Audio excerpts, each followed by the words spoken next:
Brought to you by the Every Dollar app. Start budgeting for free today.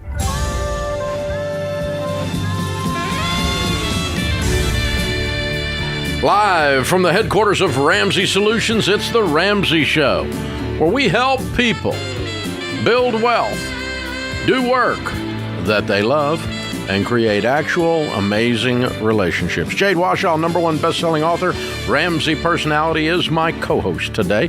The number here is 888-825-5225. Kathleen is with us in Richmond, Virginia. Hi, Kathleen. How are you? I'm doing okay. Thank you for taking my call. Sure. What's up? Well, I'm dealing with a case of financial infidelity, unfortunately. And I'm a little lost in what I can do. Now, I know that majority of it is going to be a marital issue and not necessarily a math problem. But until there is cooperation to solve our marital concerns, I want to know what is acceptable in my position to help, I guess, give us a little bit of financial security for myself and my children. Well, what are you up against? Tell us a little bit more details about what the infidelity is looking like. Sure. So my husband and I will be married almost 10 years next month.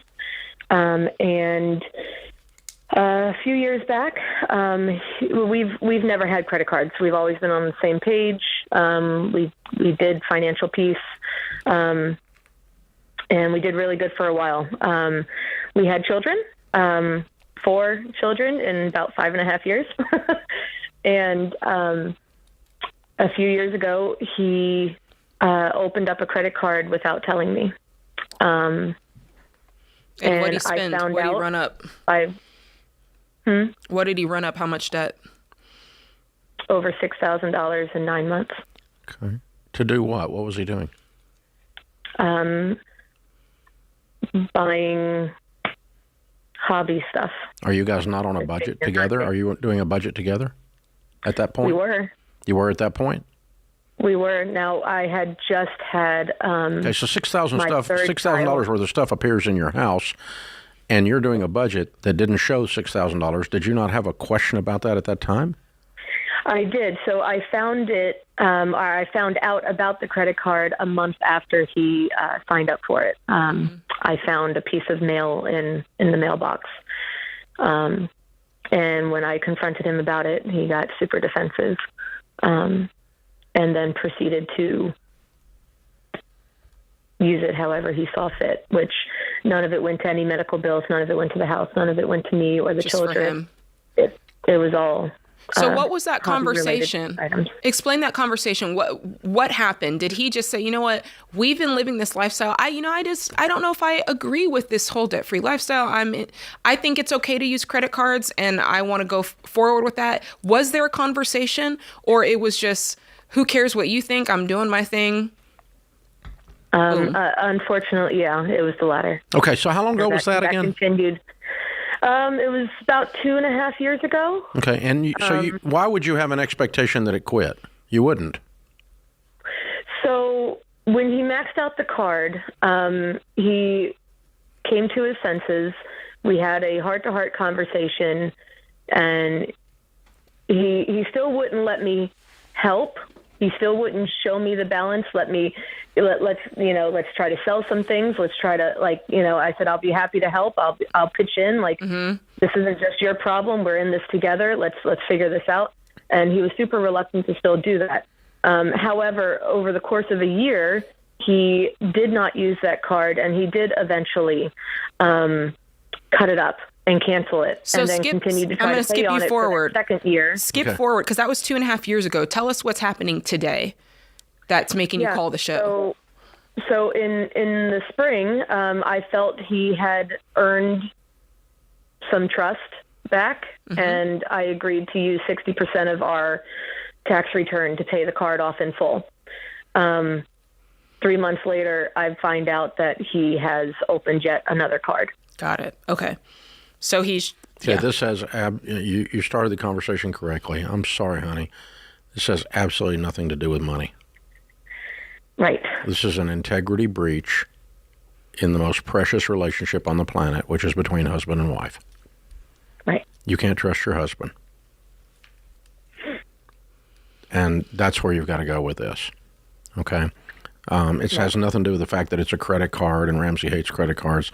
It's he's lying to his wife and deceiving his wife about anything regularly as a pattern.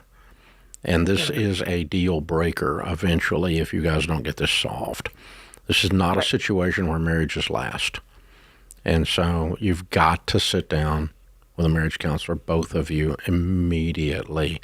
It's your only Which chance. he's not willing to do, though. Then he's planning his divorce. Mm-hmm. Behavior is a language. Dr. John Deloney says it all the time. And his behavior is, I do whatever I want, and I'm not willing to work with my wife on anything. I'll do whatever I want. I'm going to walk around, act like I am not married. And that behavior is a language. He's saying he doesn't want to be married. Mm-hmm. So I'm going to call him on that. Mm-hmm.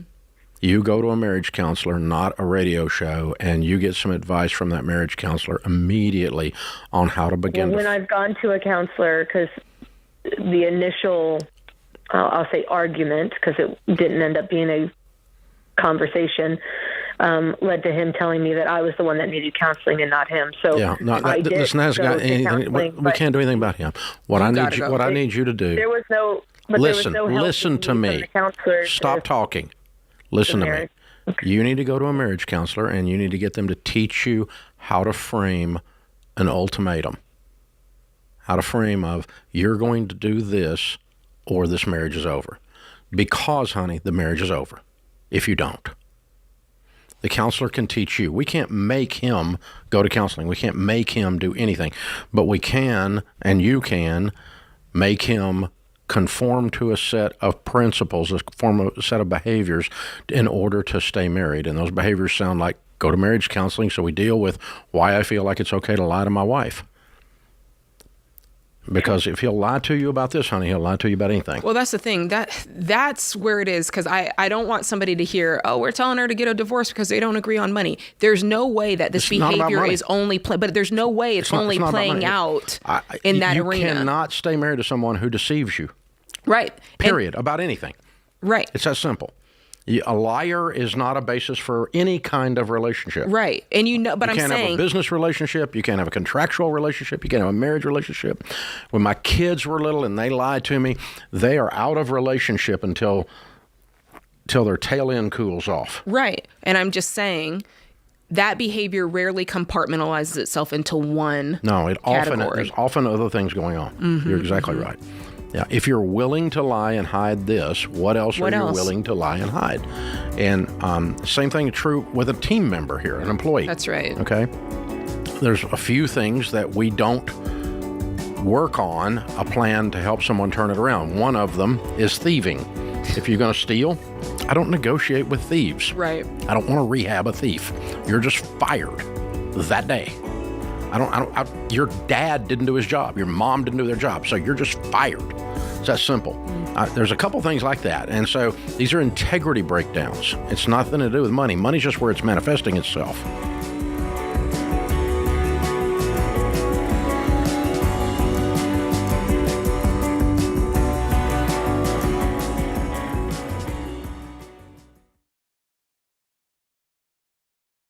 Statistics show that half of Americans don't have enough life insurance, or they don't have any at all. I don't understand this, John. Why don't people want to take care of their family? They think they're going to die or something? Well, I used to be one of those guys. I didn't even think about it. And one of my buddies said, hey, the only reason to not have life insurance is if you hate your wife and kids.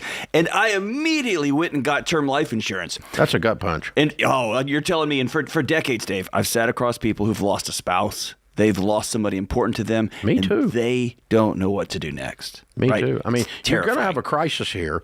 And, you got two options while you're sitting and talking to a young widow. She's concerned about how she's going to invest all this money properly and not mess this up, or she's concerned how she's going to eat tomorrow. That's exactly These are the two options. And take care of your dadgum family, man. Term life insurance can replace income, pay off debts, cover funeral expenses, so your family can actually have the opportunity to just be sad. Yeah. To just miss you. That's exactly what it's supposed to be. It's saying I love you to your family. Term life insurance. Jeff Zander and the team at Zander Insurance makes it easy and affordable. I've used them personally for 25 years. They're the only people I trust. Go to Zander.com or call 800-356-4282.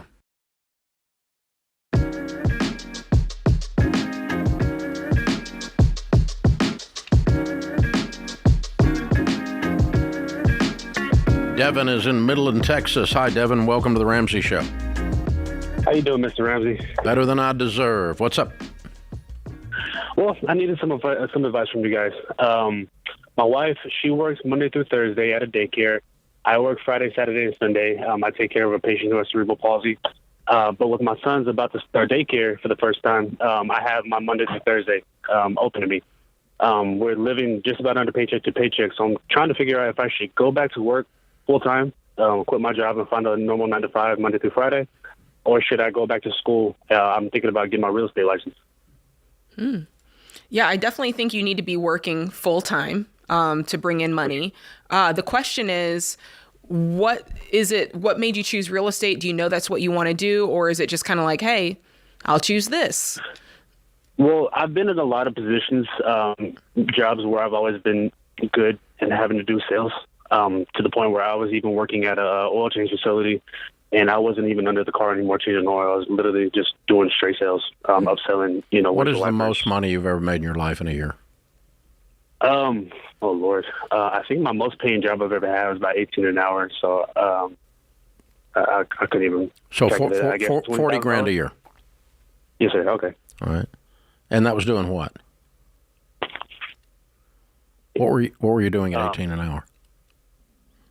I was working in the oil field. I was working for a safety company. I'm licensed by the state of Texas to work on fire extinguishers, maintenance, inspections, things like that. Okay. How long ago was that? About a year. The reason I quit was because I was away from home quite a bit. My wife had just given birth to our second son. He's about to be 2 now in February, and my oldest is going to be 3 here in about a week. And I was missing a lot of time away from home. So yeah, that was the main reason. The second is, again, like I'm 40 hours a week away from home. About 50. Well, no. I apologize. I was doing about 6 a.m. to 5 p.m. But then about 2 to 3 days out of the month, I was doing overnights. I do 2 or 3 days out of town. Welcome to working. Yeah, for sure. Lots of people do that. Like everybody that wants to earn a living. So. You weren't being overworked. You need to get the best possible full-time gig you can get. And then if you want to work on the real estate as a side hustle until you get it up and running, that's okay. But we're not going to do nothing while we wait on the real estate license and wait on the first sale. It might be 6 months. For sure. I understand that, yes, sir. So you're working 40 hours getting paid, like starting next week. Okay. Yeah, so hopefully, we're waiting for a government assistance program to help us get our boys into daycare. That way I can, and I could go back to the job I was at. It'd actually probably be beneficial if they would rehire me because I have my license for over a year now. So I can actually start working on. I bet they're paying more than 18 now. No, it's about the same. It's a family-owned company. Just about every safety. Why don't you check around? That sounds awfully low. Mm-hmm. I mean, stuff around the oil field usually pays a lot. Yeah, especially here in Midland, Texas. Yeah, why don't you get one of those a lot paying jobs instead of not paying jobs? I'm trying, sir. No, I mean, really. Working in the oil field, people make a lot more than $18. Hello? You know that. Yeah, and that's what's wrong with you? Can you get on with one of those gigs? I could. I actually just applied to ExxonMobil, but my application was no longer, sustainable for what they were looking for. They denied me. But I have a couple friends who are in the oil field, and they're trying to get me on with them. That's how it works. That's how it works right there. Sir. And that's $30 an hour, okay? Yeah. I think our biggest issue is we only have one car, and so trying to figure out how to get my wife. Well, the difference in $18 and $30 will get you a cheap car. Mm-hmm. What about your wife? She's working Monday through Thursday. My guess is she's not earning much. She earns $14 an hour. She works at a daycare. She gets there by 8 a.m. and gets off 5 o'clock with an hour break. Okay. So what I want you guys to do is to take a step back. I'm going to send you 2 books. Ken Coleman's Proximity Principle, which is getting your buddies in the oil field to help you get on. That's the proximity principle. And then I'm going to send you Finding the Work You're Wired to Do. I want you both to take that assessment. As a matter of fact, guys, make sure you send 2 assessments with the book, okay? Finding the Work, because both of you take it. Because here's the thing. Both of you have jobs that you fell backwards into because at least it was work and at least I got paid. But both the jobs' pay sucks. Yes. And so I want you to start aiming at something high to get your pay up. Intentionally. Okay. What's my career moves? What must be true in my life? And that can be that you take the $30 an hour job and then you, that we're talking about, and then you get you get your real estate license and you go around and get your first house sold, your second house sold, part-time on the side on the weekends, which is most of the time when real estate's done anyway. And then, then maybe you get where you can quit and go full-time real estate and make some serious money. But you're going to have to develop that skill. The good news is you're comfortable with selling. You told me that about the oil thing, right? The oil change place.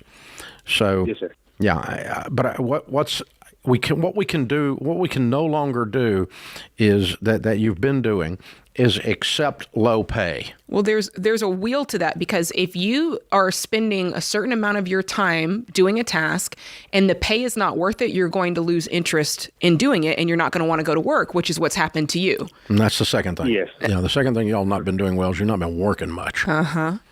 I mean, parents that have 2 kids, most of them work.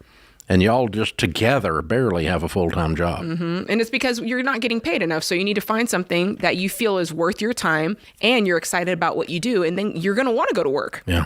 It's fulfilling to you at that point. Exactly. And that doesn't necessarily mean you have to go back to school. It probably doesn't mean that. Mm-hmm. But what you got to do is start aiming at this and saying, okay, what must be true that's not true today? Mm-hmm. What have I got to change in order to get that thing moving? James is in Chicago. Hey, James, how are you? Doing well. How about yourself? Better than I deserve. How can I help?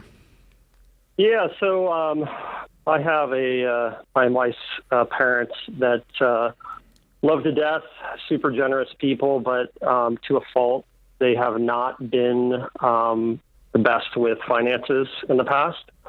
I don't believe they're in a ton of debt or anything like that, but they're reaching the end of when they will be able to continue working, and they have not planned for retirement. How old are they? They currently, they're 67. Okay. Are they bad health? No, decently good health. Okay. Yeah, not a huge concern. Have they come to you for money? I was going to say, what's your game in this? No. So they don't come to us for money. They have, from what I understand, quite a bit of equity in their house. It's probably worth a little bit north of $1 million. But my wife mentioned the other day that her plan all along with her siblings, is to support them into their retirement years. What does that mean? So it'd be nice if you'd mentioned that plan before we got married. Well, I mean, she had kind of hinted at it, and through clues along the way, she was a very good saver even before we met, and managed to save quite a bit of money that would be enough to execute on their plan. But basically, they're talking about buying their house from them or figuring out how to put it into a trust and then giving them an allowance. Oh, boy. So normally, it's tough. I'm kind of in a bind because, like I mentioned, they're super generous people. They help out with kids, etc. But I haven't really witnessed a lot of financial literacy on their end, and I'm a bit concerned that we would be, not teaching them how to fish, so to speak. Yeah, I'm concerned that your wife doesn't care. That's my concern as well. Yeah. I think that's your issue. I don't think your in-laws are your issue. I think you got a wife issue. Agree. So the two of you got to sit down and decide what our family is willing to do for that family. And this assumption you made that we are just going to support them and you and I hadn't talked about it, that's not cool at all.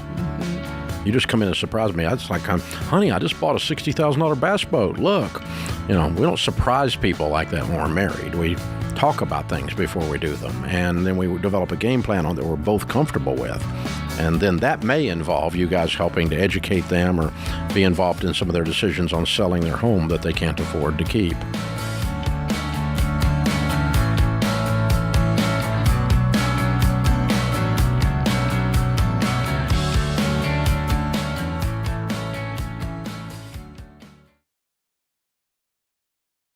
Switching banks can be a hassle, and I totally get that. But when Winston and I opened up our Fairwinds account, we were shocked by how quick and easy it was. It just took a few minutes online. We didn't have to block off an entire afternoon or track down paperwork. And the next day, we got a personal call from a Fairwinds specialist just checking in. I couldn't believe it when I answered my phone and I was talking to them. I was like, y'all are the nicest people. Now, if you're working hard to save money, get out of debt, and build a future, you should have a bank that supports that, not fights it. That's why I recommend Fairwinds. They created the smart checking and savings bundle specifically for Ramsey fans. Plus, they have a great app, and you have access to over 33,000 fee-free ATMs and more than 5,000 shared credit union branches across the country. So you can have access and withdraw your money just like you're used to, no matter where you live. Don't settle for a bank that slows down your progress. Make sure you choose one that helps build you up and helps you win with money. Visit fairwinds.org/Ramsey and open your smart bundle today. Fairwinds.org/Ramsey. Fairwinds.org/Ramsey. Fairwinds is federally insured by the NCUA.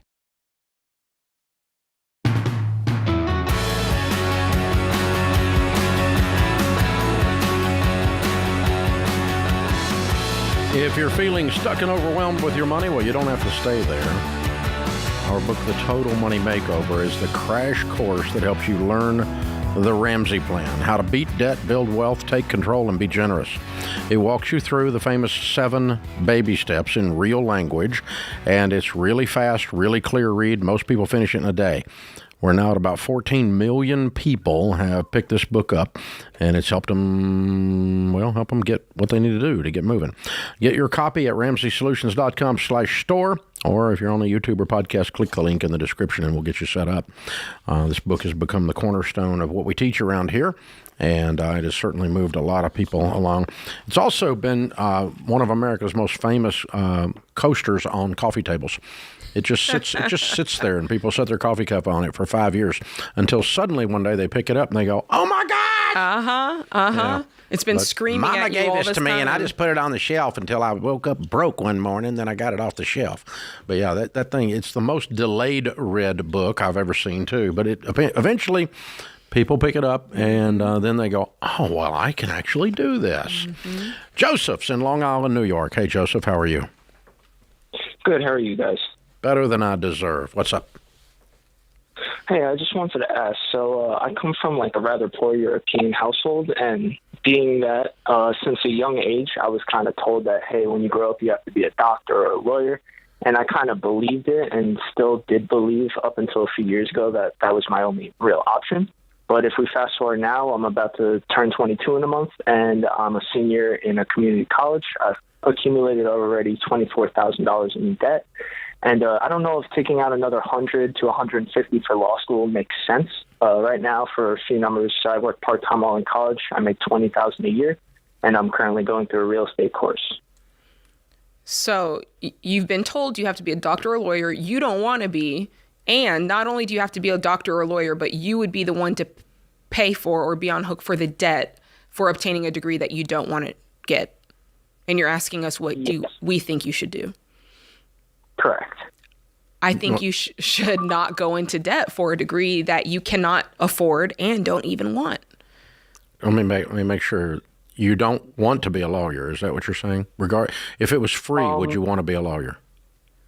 If it was free, I'm kind of unbiased. I have no problem being a lawyer. Like, I have no problem with the job. I don't think it's bad. I don't think it's great. But at the end of the day, my outlook on life is whatever makes the money. I don't know about that outlook.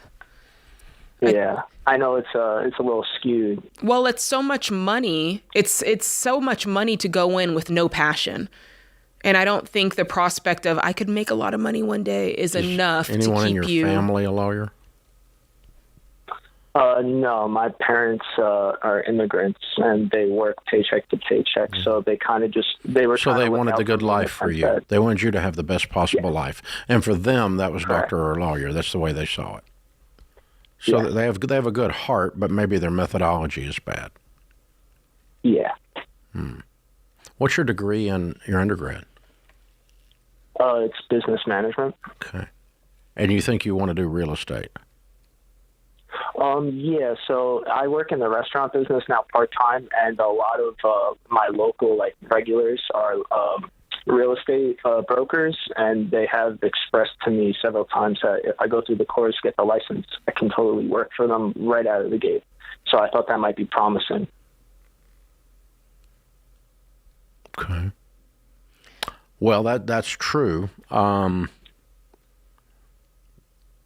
What I think I want you to do is I want you to figure out what you want to be, and then let's reverse engineer how to get there rather than just going, okay, I can make money in real estate or I can make money as a lawyer. I haven't heard anything yet about what I want to do, who I want to be, what sets my soul on fire, what makes me really, really excited. Instead, you're just gravitating where I can get a paycheck.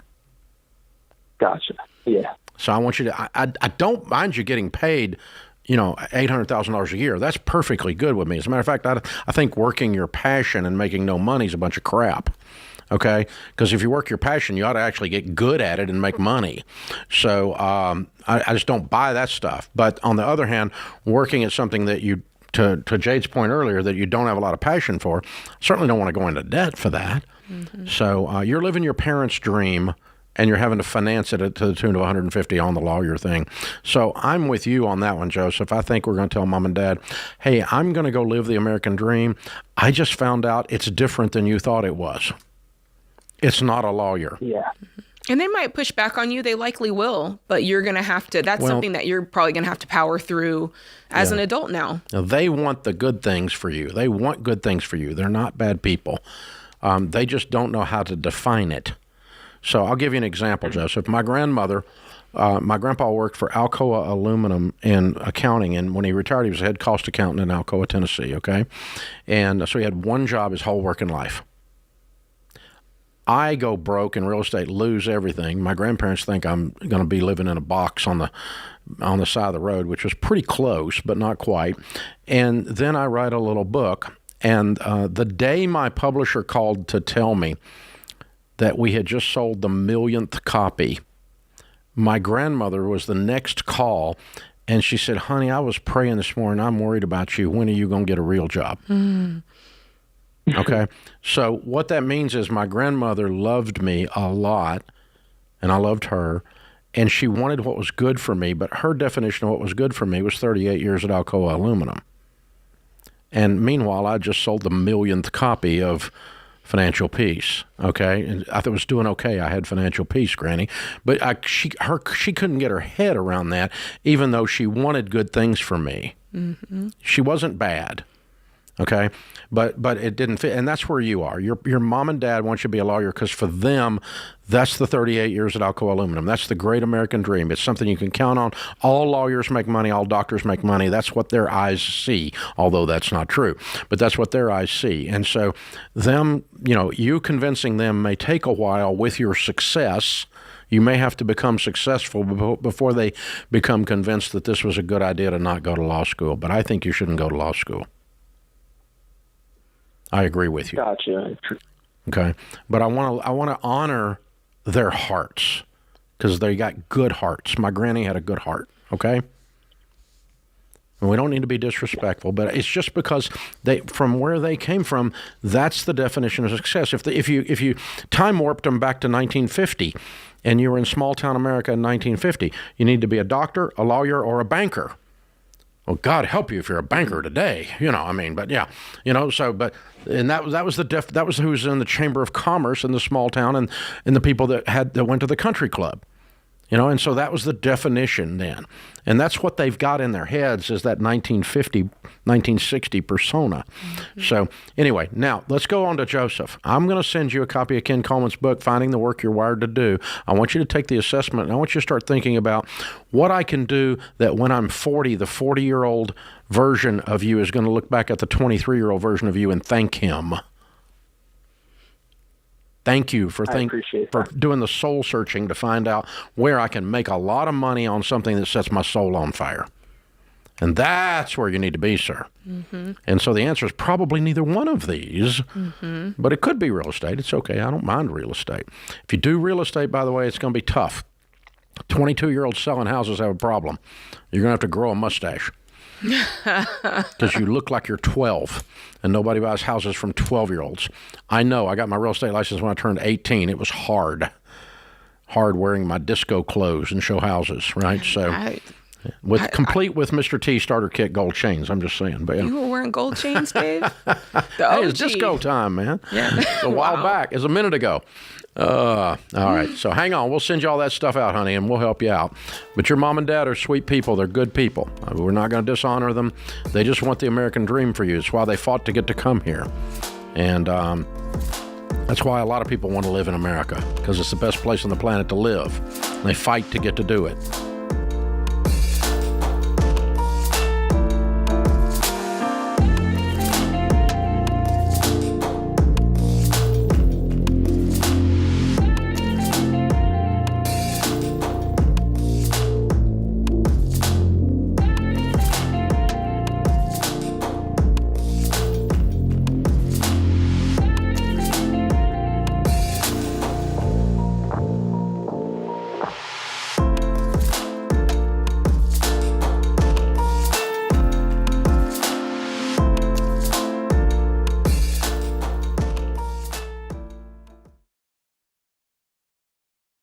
These days, business as usual is anything but. Tariffs make trade policy a moving target, supply chains are squeezed, and cash flow is probably tighter than ever. So if your business can't adapt in real time, you're in a world of hurt. That's why you need NetSuite by Oracle, trusted by more than 42,000 businesses, including Ramsey Solutions. You need to see what's happening, what's stuck, and what's costing you, and how to fix it. And NetSuite is the #1 cloud-based business management suite because it helps your business make the right decisions fast. It brings accounting, financial management, inventory, and HR into one place so you're not left shuffling a dozen different spreadsheets. That gives you the visibility you need to make quick decisions based on actionable data. And NetSuite AI automates everyday tasks so your team can focus on strategy. It's one system for full control and no guesswork to tame the chaos. And right now, if you're leading a business doing more than $1 million in annual revenue, download NetSuite's free ebook, Navigating Global Trade, 3 Insights for Leaders, at netsuite.com/Ramsey. That's netsuite.com/Ramsey.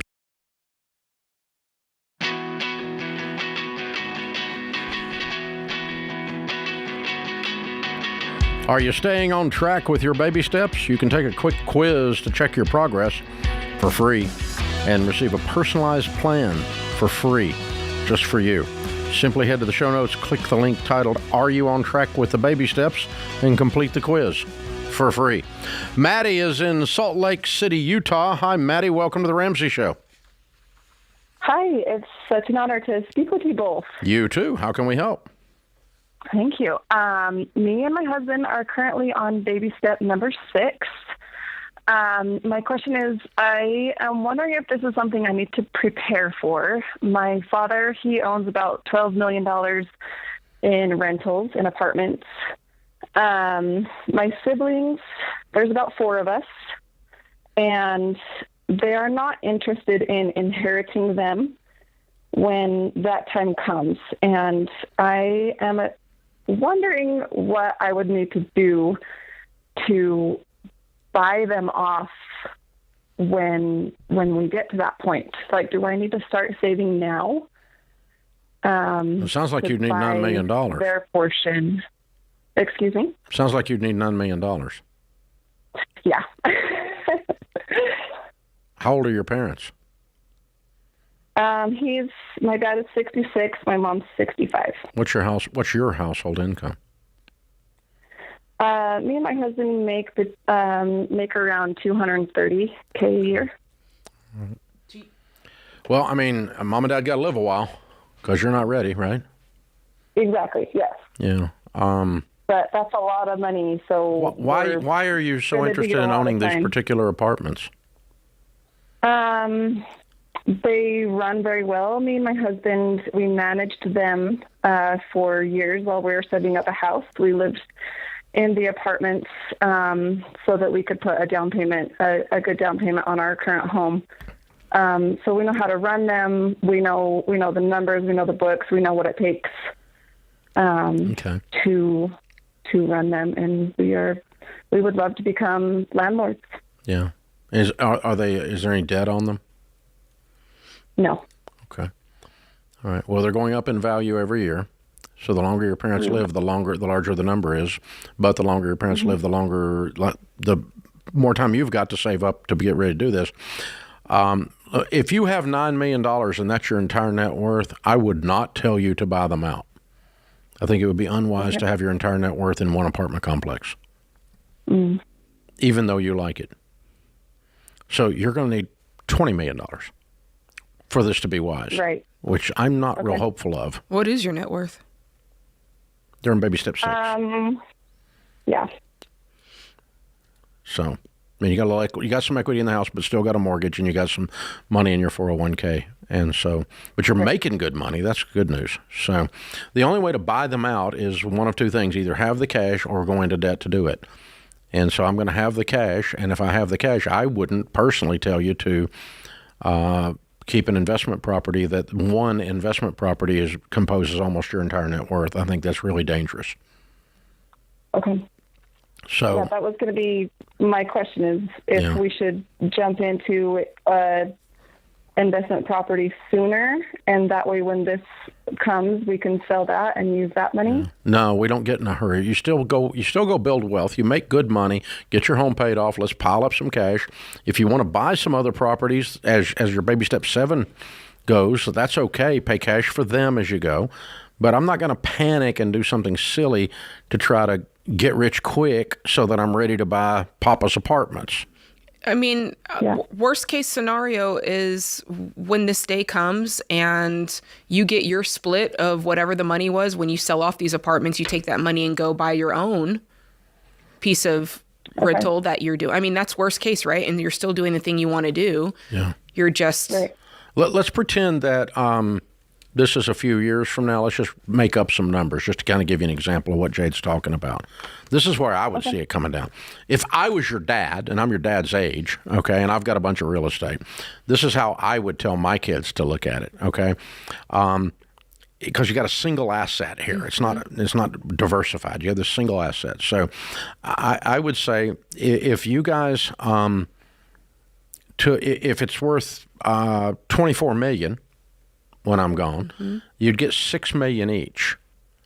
And by then, you've probably saved up $4 or $5 million yourself with your $200,000 income. It's 20 years from now, right? Okay? So you got $4 or $5 million, and then you sell off the apartment complex, right? Which makes your heart flutter a little bit. I heard that. That's okay. I'm still doing it. And it's $24 million. So you got $6 million to go buy your property that does for you what you thought this one was going to do for you. And you pay cash for it. Okay. And it's not 90% of your net worth then. It's 40% of your net worth, which is a little scary, but not nearly as scary as something single asset being all your net worth, okay? And the best part is all of this is kind of figured out ahead of time. It's not you after your dad goes to heaven trying to chop this up with your siblings. It's already kind of decided. You know what I mean? It's not you hounding them to buy out their portion and all this stuff. I think the real estate's going to go up so much in value that you're not going to be able to catch up with buying out the other 75%. I see. Yeah. That makes sense. That's what I'm afraid of. Feels out of reach. Yeah. There are different units, so different buildings. And there's... Are they parceled? 1, 2... there's like 8 of them, 8 different buildings. I know, but are they parceled or is it on one piece of property? It's parceled. Oh. So it's not it's not really a single complex. No. Okay. Well, you could just take your portion of it. Okay. The equivalent of that. If they're not even interested, but we are. Well, then they're going to sell off the other ones because you can't afford them. But if you can, or maybe you can afford to buy some of them, but not all of them, and you take your portion plus some of them, that kind of a thing. Okay. But there's two things I don't want you to violate. I don't want you to go into debt to do this when it happens later, and I don't want you to use every dime you've got to and have a single asset be the 90% of your net worth, because that's too dangerous. That's two things. And I'll add a third one. Don't get desperate and stupid trying to pile up a bunch of money, get rich quick in order to make this deal happen, because it's not that important. You're going to mess up the whole thing trying to get in a hurry. So work your steady plan to build your wealth. Then you're going to inherit $6 million worth of real estate, give or take, depending on how long mom and dad live. And maybe you buy out your brothers and sisters for some of it. But those are the three things. Don't get desperate and fast. Don't go into debt. And don't let, when this end of this story comes, this single asset be 90% of your net worth. And Jade, something just flashed through my mind, so I'm going to say it. This is one of the problems that we have when we're coaching entree leaders in small businesses. They don't have any investments except their business. So 90% of their net worth is tied up in the value of the heating and air guy who's got 30 trucks, and he has one company, and he didn't do his own 401k, and he has no rental properties. He doesn't own anything but that company. Yeah. And then it's the equivalent of a single stock. It's exactly. I put all of my retirement in one company. Yeah. And that's not a good plan, y'all. We fuss at the small business guys all the time. Do your own 401k. Do your own side investing. And then that sets you up to do a different thing. For instance, Ramsey Solutions is a very valuable company. 100% of it will be given to our children. Yeah. And honestly, they will not pay a dime for it. With AI the way it is too, if you think that, you don't know what the future holds. So it's really great to have those diversifications, because something that is a business that's popping right now, you don't know in 10 years what it's going to look like. So that's true. Very true. Yeah. Very true. And the reason we're able to give the 100% to our children is we have other investments. That's right. Not our only investment is not this company. Okay. We do own the real estate that is sitting in, which is pretty sweet in and of itself. So there you go. Yeah, you'll be all right. Separate asset. We're going to be okay. And since I'm supposed to die before Sharon's going to be okay. So that's how I'm having to sleep with one eye open these days. But not sure how she developed this estate plan. I'm a little worried about it, but there we go. This is The Ramsey Show.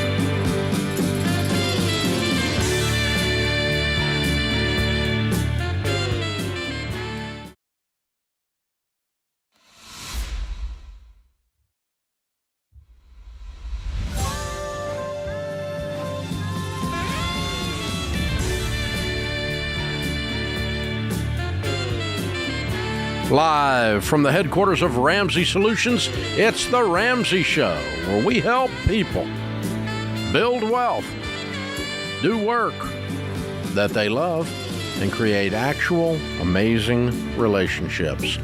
Thanks for joining us, America. Jade Warshaw, Ramsey personality, #1 best-selling author, is my co-host today. John is in New Jersey. Hey, John, how are you? Hey, guys. Thank you for taking my call today. Sure. So I have, I'm in baby step 2 right now. I got total money makeover, last year, changed my perspective on finances and things. So, changing things around.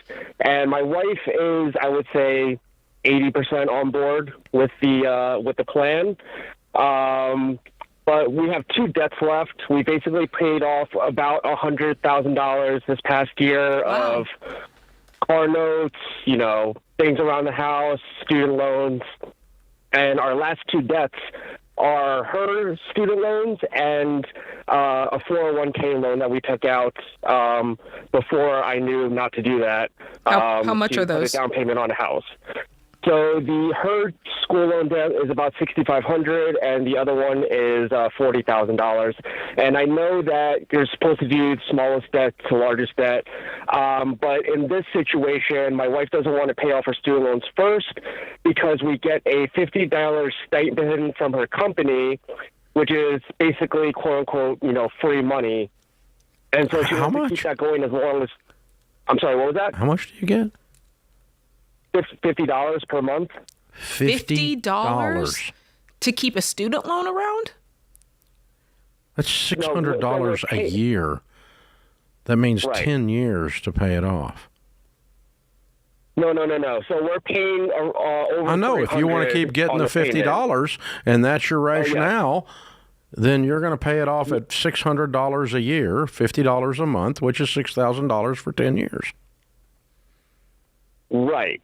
So, my thing is like $50 is nothing. We should just pay it off right now. We have money. Because interest is back, Right. And then, with these student loans. I can't really seem to budge her on this because she's just like, well, it's kind of, it's just kind of like free money. What's your we should income? just pay that off last. How about if I give her a nickel? What would she do for that? I know, right?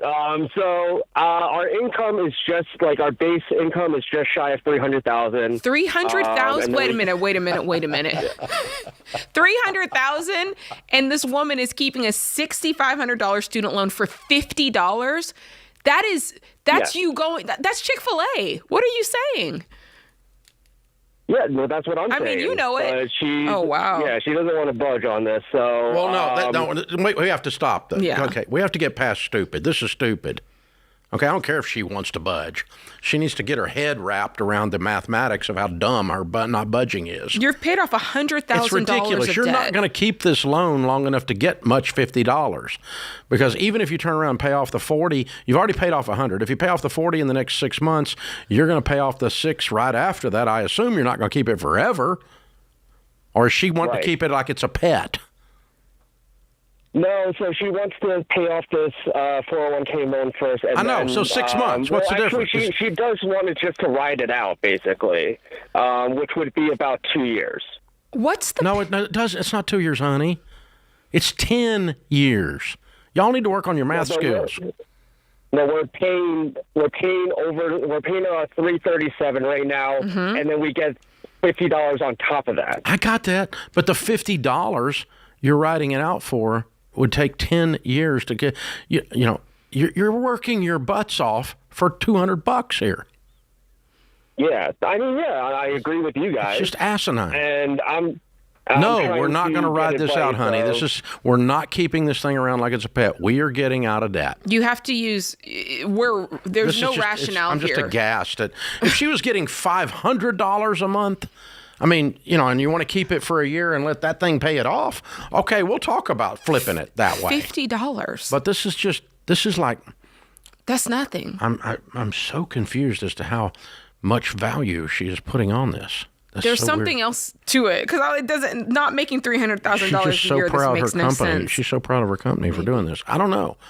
It's hilarious though. Yeah. Sad. Very sad. Very sad. Very funny. Very sad. Kelly's in Dallas. How are you, Kelly? Hi, I'm doing well. Thank you so much for taking my call. It's really an honor to speak with you both. Sure. How can we help? So my husband and I share some of our money, but he's not really open to sharing like fully our finances. And I wonder if you just have advice on how to have that conversation. I'd like us to feel more united, like our savings for the future and going forward. So my wife would tell me she wouldn't be open to sharing our bed. Listen, I was going to say the exact same thing. I heard somebody say this, and it's so true. If you said to your spouse, hey, I'm committed to you, I love you, I'm devoted to you, but only Monday through Saturday. Sunday is my day, right? If you said that to him, it'd be a head scratcher. He'd be like, no, that's not going to be okay with me. How can you be devoted through Monday through Saturday, but on Sunday you go off and do your thing? It doesn't exist. Right. That's not a true commitment. And I think if you can paint it almost in as ridiculous of a picture as Dave and I just did, it will help him see how ridiculous he is by keeping some of the money for himself and some of it with you. Okay, and let's quit just beating the guy up for a second because I'm tempted to, but I'll quit for a minute. But we get this question a lot. So here's what I would share with him, okay? And I'll send you a copy of the Baby Steps Millionaires book. It has in the back the white paper on the research we did, where we did the largest study of millionaires ever done, 10,167 of them, okay? When we did that, we found that 83% of millionaires, spouse and them and their spouse, work as a team with combined finances. High communication, high cooperation, high alignment on goals. And they attribute that, in the surveys we did with them, as being one of the reasons they were able to build wealth. The contrary piece of that is when we interview the general public, only 40% align on goals and share finances. So the bottom line is that not sharing finances keeps you from aligning on your goals, your future goals, exactly and in detail. And not sharing finances lowers the quality of the communication and the relationship down. And not sharing finances, not being one, unified, fully unified. Then the preacher said, and now you are one. He didn't say, and now you are a joint venture. And here's the terms of the joint venture. It wasn't what they say. It's a full-on thing. The benefits are the marriage has a higher probability of lasting, a higher probability of happiness. This is data from research, okay? And there's a higher probability of building wealth because we are aligned on our goals. It would be just like if he was at work running a team at work and 3 of the people on the team didn't want to do what the other 9 were doing. It'd be hard to get that team to be productive. You've got to be aligned. Or let's say you snapped in the huddle on the NFL and you went to the line and 3 people did whatever they wanted to do and the other 3 ran the play, or the other 9, 8 run the play. It wouldn't work. And that's the same thing.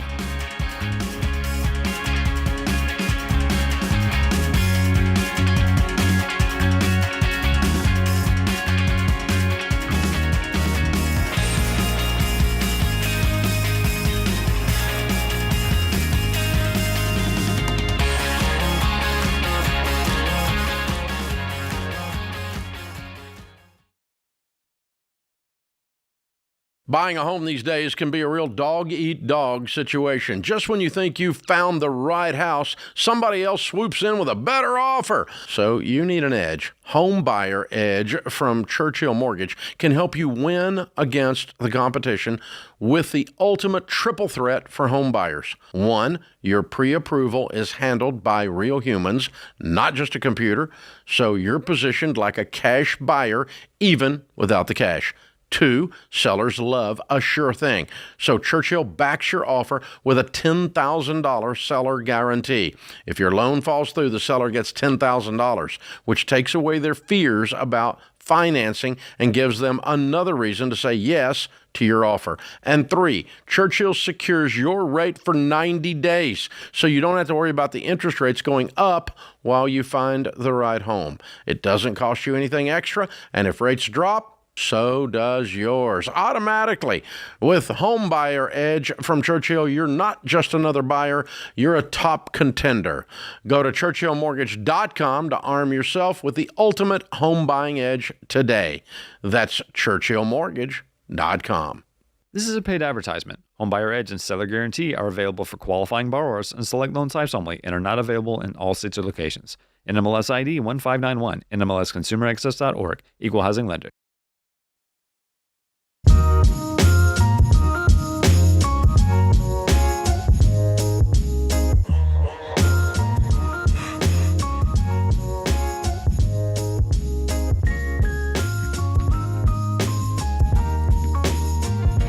Thanks for hanging out with us, America. Open phones at 888-825-5225. Eric is in Canada. Hi, Eric. What's up? How's it going, guys? Thanks for having me. Sure. So my wife and I are in baby step 2, trying to just snowball it. We take home roughly $8,800 a month. Leaves us a margin after all our bills and debts and minimum payments about $1,500. But I'm trying to get a new job, which would be a pretty significant raise for me. But I would have to buy my own vehicle. My wife currently drives our truck, and I would need my own reliable vehicle. Okay. What do you make now? Right now, my salary before bonuses, anything like that, is $72,000. Well, with bonuses, what do you make? Around 80. Okay. And what's the raise? What's the new job going to pay? The salary would be around 85, and then with bonuses and commissions, probably closer to 110 to 120. Okay, so a $30,000 or a $40,000 swing. Yeah. All right. And you have no money? We've got our $1,000 emergency fund, and I mean, just some retirement accounts. But nothing liquid other than the $1,000 emergency fund. The reliable car gets you to work? Is that the reliable car you need? Yeah. I would prefer that my wife keeps the truck because it's newer and... I mean, you're going to use your car that you need, that you don't have, to drive to work. That's it? Yes. Okay, I'm just making sure how you're using the car. Okay. Now... Yeah, the place that's hiring you, what are you going to be doing? What are you going to be doing at the place that's hiring you? Sales. Okay. All right. What are you selling? Oil and lubricants and things like that. You're not out of the office doing that? I would be in an office. I'm saying you're not out of the office and running a territory doing that? Mm-hmm. Sorry. Are you driving a territory to do that? Yes. Okay, so you're not just driving to the office. It'd be both. The travel schedule would be... The point is you've got to consider the amount of miles that you're going to be putting on this car. Right. So you said you've got $1,500 in margin every single month. Is there any other savings you have laying around? $1,000. Okay. So yeah, what I'm looking at is how can I quickly cash flow something that will get the job done, knowing that over time you might have to put a little with it to upgrade it. You know what? I would ask the people hiring you, say, I've got a company car I'm going to lose, and so I need to get a signing bonus that can be paid back out of my first commissions. That's a good idea. To buy a car. Okay. Okay. So I need a $5,000 advance on commissions to go buy a car. Okay. And if they don't believe in you that much, I don't know if they believe in you. Well, they do believe in you. They're talking about paying you $80,000 base. So, but I got a feeling in this current job market they might do that, and then just go get you a $5,000 car, and then let's get you out of debt, and then you can move up in car later. You're probably going to need a decent truck to do driving around doing what you're doing, I suspect. But for right now, we can start the gig. Let's start the gig with $5,000. Okay. So between now and the start date, if I can put away $5,000, just kind of pause on. No one what I said. I said they need to give you a signing bonus of $5,000. But if they don't, you would still take the job. Yeah, I would just stop doing everything and save up quickly to get a car. Okay. Because it's worth it to get a $40,000 bump. Mm-hmm. Yeah. And I think I hear in your voice you want to do it anyway. Yeah. You like the job. Yeah. And my wife works with this company already, and it's better pay, better vacation, better everything. Mm-hmm. How big a company is this? Pretty large. One of the largest oil companies in Canada. Okay. All right. So working with your spouse is not a problem then. Okay. We wouldn't be in the same division. There's no conflict there. Okay. I mean, I really think that if they didn't give you the bonus with your margin, you could quickly get yourself in a $3,000 or $4,000 car. And then because of this pay bump, if you needed to upgrade it sooner than later, you could. Yeah. Okay. I mean, there's a lot of stuff you can do here, but just start it. Don't be afraid to start low and work your way up in car, though. Yeah, no, I've been trying to find, on the high end, it was like a $10,000. You don't have $10,000. That's too far away. Does your wife have to drive around for her job, or does she just go straight into the office? And could you drive the truck and let her drive the beater just for a minute? Same office? Not the same office, but really close. We could share for a month. Mm-hmm. Yeah. Love it. Yeah, for a month. Do the hard stuff for a month, and then that gets you $5,000 out of your pocket. And that's if they won't give you an advance. I'm asking for the advance. I tell them the truth. The truth is I'm losing my company car. I don't have a car. So help me out here, guys. Just give me an advance on my commissions, and I'm going to earn through them pretty quick. You know that. You wouldn't be hiring me if you didn't think that. And, this is it's a competitive hiring environment. So I know you guys want me, and I want to be there. So help me out here, guys. And that's the way the conversation sounds. And, that's a way you can do this. Yeah. I'm not going to ask them to buy you a car, but I am going to ask them to advance your commission so you can buy a car. Let's not get back into the company car business again. All right. Matthew's in Panama City, Florida. Hey, Matthew, what's up? Dave, it is great to speak to you. How are you doing? Better than I deserve. How can we help? Awesome. So I'm 32. My wife is 31. And about 6 years ago, about a year before Hurricane Michael came through Panama City Beach, we purchased a piece of property down at the beach that had an old trailer on it. Since then, I've torn down the trailer, and now it's just an empty lot. And since Michael, the value of that has gone crazy. We're in baby steps 4, 5, and 6. We've got 2 young kids, and there's nothing pressuring us. But we do have a mortgage, and we're making extra payments on it. We have about $170,000 left on the mortgage. The lot is now worth about between $150,000 and $160,000. Should we sell that lot to pay for our primary residence? And the lot is zoned for duplex and triplex, so we could build a duplex on it. If you didn't own the lot and your home was paid for, would you borrow on your home to buy the lot? Not for what it's currently worth. That's what I mean. Would you buy if your home was paid for and you did not own the lot and you could buy the lot for its market value, $170,000? Would you go borrow $170,000 on your house to buy that lot on a paid-for house? No, sir, not on my house. On a paid-for house? No, sir, not on my house. Right. No, sir. That's the same thing, just in reverse, isn't it? Yes, sir. That tells me to sell the lot. Okay, but you wouldn't be worried about lost opportunity cost in the area? Well, I mean, you'd be worried about that if you didn't borrow on your house to buy the lot in my scenario. Yes, sir. That wasn't enough to get you to borrow on your house a while ago. Correct. That's right. Yeah, so it's not enough to get you to keep it.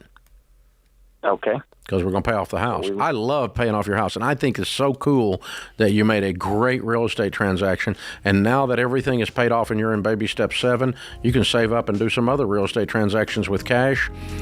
Sounds like you might have a nose for it. Congratulations. I'm proud of you. Worked out great. Buy an old lot with a trailer on it, take the trailer down, wait on a hurricane. It's a good plan. I like it.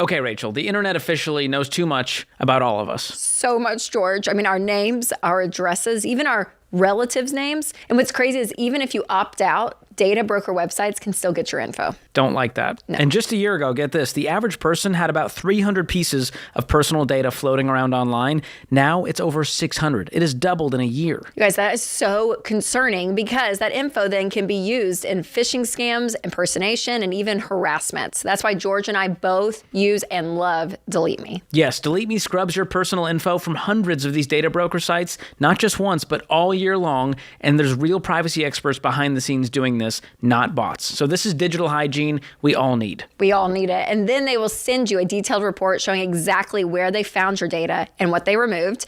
And you can even request custom removals if you have something specific you want them to look out for. Exactly. And this is not being paranoid. This is staying protected. And so far, Delete Me has removed my info from 240 listings and saved me 94 hours of time it would have taken me to do it. I love it. And you guys, in a world where strangers can Google your grandma and get enough info to scam her in just 2 clicks, Delete Me gives you peace of mind. Yes, so go to joindeleteme.com/Ramsey for 20% off. And that discount brings their annual plans down to about $9 a month. So go check it out, joindeleteme.com/Ramsey.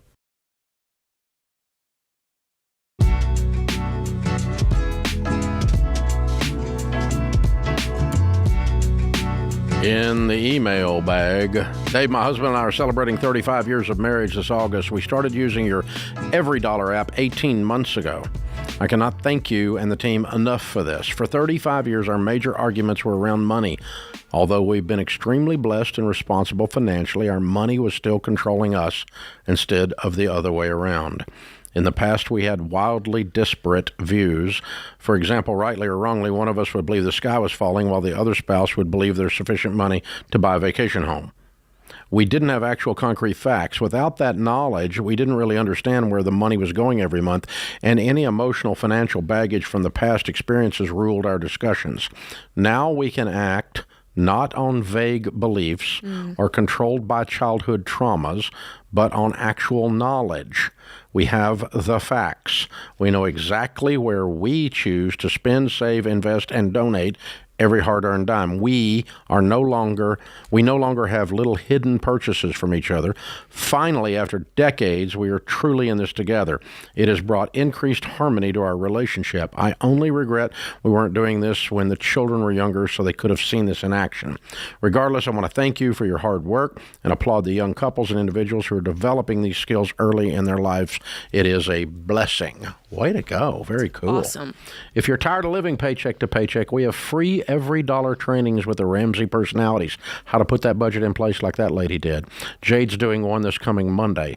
And we're going to be showing you how to stick to a budget, build the budget, and typically people find around $9,000 worth of margin as soon as they lay out their first plan. And lately it's been even more than $9,000, but that's at least. So, and you can ask questions during the live Q&A. So if you want to talk to Jade or Rachel or George when they're doing this, you can. Plus, you can ask any question in the Q&A and sign up for free right now at RamseySolutions.com/webinar. Adam is with us in Chicago. Hi, Adam. Welcome to the Ramsey Show. Hey, thanks for taking my call. Sure, what's up? Well, I've been watching your YouTube videos for several years now. I love your advice. I even read your book. Thank you. But what I've been thinking about through the years is what would happen to our economy if more and more people started to follow your baby steps and not spend like Congress and get rid of debt. How would that affect our overall economy with people not borrowing money or using credit cards? Well, we probably will never know, darn it. But but it's an interesting hypothetical question to think about. The only way I know to think it through is to think through what happens to an individual when they follow our baby steps. Okay? So let's take a couple that did a debt-free scream a couple of days ago. All right? They've been working the plan for 6 years. They paid off their home. They're 37 years old, and they have $500,000 in their 401k. They're 100% debt-free, and they're millionaires. They're 37 years old. They followed the baby steps exactly. They're what we call a baby steps millionaire, and it took them about 8 years to work the whole thing. Okay? Now, what happens to that couple? They have zero debt. They're millionaires. I think if I remember, they made like $200,000 or $150,000 a year, something like that. They weren't making $500,000, but they weren't making $40,000. Okay, so they're somewhere kind of like that early six-figure thing. So let's pretend. Let's just make them up. There's $150,000 a year. They have no payments in the world, and they're millionaires, and they got $500,000 already in their retirement accounts. What happens to their spending? Well, it doesn't stop. As a matter of fact, it probably increases. It's just responsible spending because now they actually have money. Sharon and I today are an extreme example of that. I mean, we're way down that road, and we spend a lot more than we ever have in our lives. Actual dollars. But isn't there way more people in the world that are in debt that would have to stop spending, stop going to restaurants, stop using? Yeah. But I mean, to start with, we obviously we were talking about a hypothetical, but even if we could go with a hypothetical, there's no possible way we could get them all to do it at the same time. So, but if all of America stopped going to restaurants at one time, restaurants would go out of business. Your point is your point. I mean, we experienced that during COVID, right? Mm-hmm. And all the servers got laid off and the restaurants closed. America stopped going to restaurants just for a different reason. It wasn't because I dictated it; it was because somebody else did. But that's the same thing, and that's not good for restaurants. Okay, but that's not going to happen in the Ramsey world that you and I are talking about. It would happen gradually, and there'd be some couples doing it now, and some of them are already out of debt and they're back going to restaurants again. Sharon and I went to a restaurant last night. Okay, so I mean, you don't never go to a restaurant again. It's just for a period of time while you're paying off your consumer debt in baby step 2. And so if we could talk enough people into working this plan, people would become wealthy, and wealthy people spend more money than poor people. There'd be a change in the balance of power, though. That would probably be the biggest I tell you who would be really bad for, though. Banks. The banks. Yeah. It'd be bad for colleges and cars and all that. Well, colleges could still get their money because we just pay and cash. I go to college, but the difference is you're gonna be choosing the car differently. And the car finance companies would be screwed. That's what I'm saying. The balance of power changes because now the people have their power back because they have their own income. The only people that would be out of business would be debt people. But the rest of them would be doing great because the money would flow in the economy. Because what you're thinking is that all of a sudden everybody builds up all this wealth and they sit at home and watch Netflix. They don't. Sharon and I went out to dinner last night. Sharon and I just took a trip. Sharon and I bought her some golf clubs this week. I mean, we spend more now because we have a lot more now than we did when we were broke people. And so when you're broke people, you don't have any money to spend. Oh, and by the way, generosity goes way up when people have things. Okay. That's the part we need to camp out on. What would change there? I mean, I was telling some guys, I was on a podcast this morning, I said, if we could cut what we spend on pets in America by 10 to 20%, and what we spend on Halloween by 10 to 20%, and allocate all of that to hungry kids, there'd be no hungry kids. Yeah. Oh, it's crazy. 10 to 20% of what you spend on Halloween, 10 to 20% of what you spend on your pet. Because it's billions and billions, hundreds of billions of dollars. It's crazy. We do spend way more on pets than Halloween, by the way. And I love pets. I have a dog that is my life, so I'm just saying. But like that dog better than most of you people. But that is still, the point is it's out of control. And so he's got an interesting point. But the fact that he asked that question, here's what's laying under that. This banking financed to create spending that drives the economy, dog chasing its tail thing, has convinced people that it's the only way for the economy to prosper. And it's not true. The economy could prosper without financing it. Yeah. Because I don't finance anything, and I am stimulating the economy, I can promise you. And then it's not a wheel. It's just an ongoing thing. It doesn't have to do the peaks and valleys thing. It just and my generosity, I give more than in a year than I made most years when I was broke, you know? No, that's right. And so, I mean, it's just, you're in a different position. It's a different world. And that 37-year-old couple that's millionaires, they're not at where Sharon and I are, but they're not as old as us. I'm old. And so they're young. I mean, they got a long time to do this, but that couple can now travel. They can go out to eat. They can go down to the car dealer and write a check and buy a car. They can do anything you want to do, but they're paying cash for it, and they're all still purchases, and your purchasing actually increases because you've got some stinking money, you know? Yeah. And it's live like no one else so that later you can live and give like no one else. But hypothetically, if we could get everyone to stop going to restaurants at one time, you'd have COVID. That's what would happen. And by the way, car dealers were not doing much better in restaurants during that time, and a whole bunch of other people. The only people prospering were the plexiglass people. But and the people selling masks of all kinds, and the people selling vaccines. Oh, yeah, they made some money. Oh, yeah, they made some money. Oh, yes, they made some money. Oh, you need to look at that. It's so much money. Plexiglass? Yeah. No, I'm talking about the vaccines. Vaccines. It's unbelievable how many zeros. And we just drove off and watched it happen. It's all good.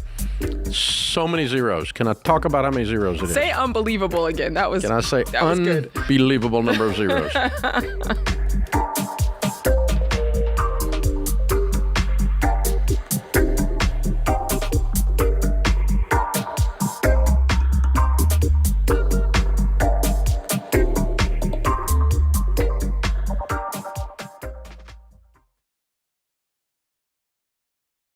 If your phone bill is more than $25 a month, either you're okay setting money on fire or you're just not paying attention. That's because the big three mobile providers have hidden fees and so-called customer service that ignores you when things go wrong. Boost Mobile is different. Boost gives you unlimited talk, text, and data for just $25 a month. That's it. No games, no junk fees, no oops, your price just went up. And they've got a 30-day money-back guarantee just in case you decide you love paying way more somewhere else. So switch now at boostmobile.com/Ramsey. Restrictions apply. See boostmobile.com/Ramsey for details.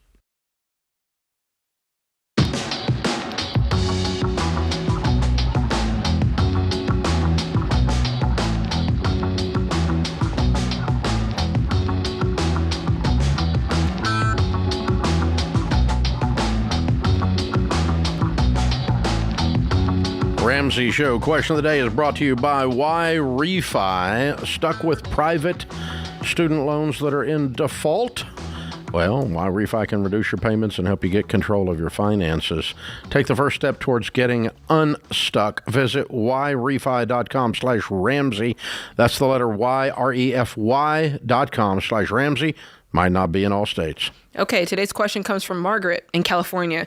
She says, my husband and I are both in our late 60s, and we owe $350,000 on our home. He's a manager at a car dealership. We have nothing in savings for retirement. He thinks he's just going to retire on Social Security and put the monthly funds toward the house payment. I only receive minimal Social Security. I've tried to get him to consider what he's going to actually live on, but he refuses to think about retirement. I'm trying to get him to maybe move to a cheaper state, but he won't discuss the idea. How can I convince him that we're not going to be okay? You know what? I think he knows you're not going to be okay. And I think that his response has been burying his head in the sand. If I had to take a guess, because I don't think he's an idiot. You know what I mean? He probably can understand the math and he can probably see the writing on the wall. And I think there's two types of people. There's the people who see something impending and they kind of just seize up and it's like, and then, they do the ostrich, bury their head in the sand. And then I think there's folks like you who look and try to find solutions. I can get ahead of it. Maybe there's something I can do. And so I think, your personalities are doing this right now. You're right. You are the correct one, Margaret. There are some things that you need to look at doing. It might be that you just tell him, hey, I know you think that we're going to be okay. I don't see the math. Can you show me the math? Because I'm terrified. Mm-hmm. Help me with this. I mean, you manage a car dealership. Surely you can do the math for a house. Mm-hmm. That's why I said I think he knows. Help me understand why you're okay, because I'm looking at it and I'm just terrified. Please, don't let me be terrified. I'm your wife. Mm. And help me. And help me understand why you think we're okay, because I don't know. Maybe you know something I don't know. Maybe you understand something I don't understand. But if you're right, if you have a payment on a $350,000 mortgage and 2 Social Security checks are all you're going to get, you're going to be selling the house or losing the house, one of the two. Yeah. I mean, I think... So you are moving to a cheaper state either before or after the foreclosure. Yeah. The average payout on Social Security is between $1,800 and $2,000 a month right now. Yeah. Like that is what it is. The two of you receiving Social Security won't pay the house payment. No. Oh, and then there's food, and there's lights, there's water, there's insurance, there's taxes. So maybe you then, Margaret, you can go the route that Dave said, and maybe in conjunction to that, maybe you've already gone on every dollar, and you said, just, I've been trying to get my head around this. I plugged in what my Social Security will be. I plugged in what yours will be. I plugged in all of our expenses, and here's what I'm seeing in the red. And help me understand what I don't see. Yeah. And that way, I'm terrified. Mm-hmm. That way you're telling him the facts, but you're also asking for his point of view. And like I said before, if he's a car dealership manager, he understands the math. I think it's just getting him to pull his head out of the sand. Shelby's in Atlanta. Hi, Shelby. How are you? Hi, Dave. How are you? Better than I deserve. What's up? Thanks so much for taking the call. I have a question. So my husband makes $125,000 a year, and I made $40,000 last year, but I'm taking this year off. We're hoping to start a family soon. Currently, our house is valued at $330,000, and we have our emergency fund set up, and we don't have any credit card debt, and we are working on being debt-free. We only owe $60,000 left. And so we've been picking pennies and what's the $60,000? Whoa. What's the $60,000 on? The $60,000 is how much we owe left on our mortgage. So I guess your mortgage. Okay. But we're getting close. Okay. That's great. And so we don't have any other debt tied up other than the mortgage. Mm-hmm. And my question is, currently, we don't have any credit card debt, but we still have a credit card open because we budget what we're planning to spend every month. We spend it on the credit card, and then we pay the credit card off every month. And the reason that we do is so that we can get, on average, from $50 to $100 a month in cash back. And we use that cash back as like our fun budget or things that maybe didn't quite fit the budget, or just a little bit of flex in case there's something that we want to do that we didn't anticipate. You could switch from national brand to store brand at the grocery store and get $50. Yes, we do that already. So we really do live pretty frugally, but we try to give ourselves just a little bit of wiggle room. Okay, let me tell you what I just heard, okay? I heard of people that make $120,000 and $40,000. That's $160,000 when you were working. And you called me up and spent 10 minutes talking about how to make $600 a year. That's exhausting. $50 a month, you said. Yes. It's exhausting. My question was because it's passive and it's something that we could. It's not passive. It's exhausting. You are burning so many of your creative calories and spending so much energy to feel like you beat a multi-billion-dollar company for $50. You're wasting your life for $50. I mean, if you want to, you can. But you ask me if I think you should? No. Good Lord, no. Yeah, there's a lot of things you could do. You're spending a lot of brain calories for $50. And you're all proud of yourself, like you did something. Mm-hmm. It's really weird. I mean, no. It's, yeah, I mean, whoopee. You know, I mean, okay, so here's the numbers. Okay, on Discover Card, they give you 1% back, right? Mm-hmm, mm-hmm. Okay, so if you want $1,000 on Discover Card, you have to spend $100,000. Yeah, that's a lot. It's a lot of money. So on what planet are we trading $100,000 for $1,000 mm-hmm. and calling this smart? Well, there is. In her case, she says it's money she's spending anyway. Yes, but you can tell there's clearly a psychological connection there, because if you are the type of person who is going to chase that $50, that hard, you're also the type of person who's going to spend more to get $60 yeah, and or we do $70. Know from several pieces of research that when you get in that feedback loop where you're trying to get airline miles and you're trying to get points and you're trying to get this, it's called gamification. Mm-hmm, that's right. There's a wonderful book by Michael Easter called The Scarcity Loop. Mm-hmm. And it talks about the psychology behind the credit card miles and the feedback. It's a feedback loop. It's like playing a video game. You're trying to, they let you win mm-hmm, enough times to keep you doing it. And it's hilarious that someone as smart and educated as Shelby is, gets caught up in she's putting in this immense amount of effort towards getting $50. Well, you have to, what people forget. While she's sitting on the couch hoping a baby comes. But people forget, Dave, there's boardrooms and marketers and all of these people working to make sure that she does this. Yes. Yeah. So anyway, MIT did the most detailed study that we've seen. And they said when you spend on credit cards, even if it's for things you usually would purchase in air quotes, because it's not what happens, you spend 12 to 18% more. And don't let it be a month where something cool is happening, like you're going to go to a concert, because in those cases, a lot of times they say that you could spend up to 100% more on things like concert tickets, vacation, airline tickets, because it's an experience. Because you're gamified. You've been gamified. And so, Shelby, the other thing I would tell you is this. Again, we go back to the millionaire study because I want to actually study people who really have money, not people who have theories. Okay? And the millionaires, when we studied them, the number of millionaires that said, I became a millionaire because I got cash back or I got airline miles on my credit card, out of studying 10,167 of them, I became a millionaire because of that. Let me tell you how many said that. None. Zero. Nada. None. No one gets rich doing what you're doing. If you're not pregnant yet, why are you sitting at home?